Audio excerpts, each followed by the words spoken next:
Here's how to replace your TickTalk 5 watch band. Start by using the blue screwdriver included in the box to remove the two silver screws on the back.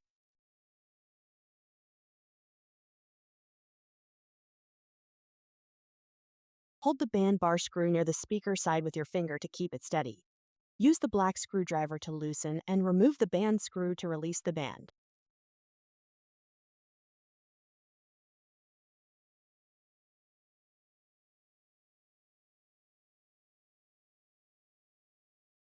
Now let's install the new band.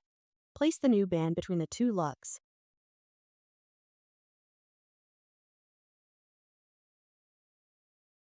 Insert the band bar from the speaker side.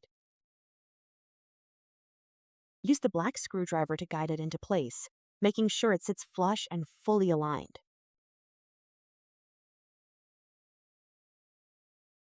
Hold one screw in place with your finger.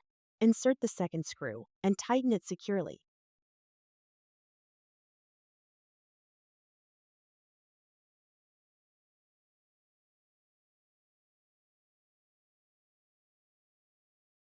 Finally, reinstall the two silver screws on the back using the blue screwdriver.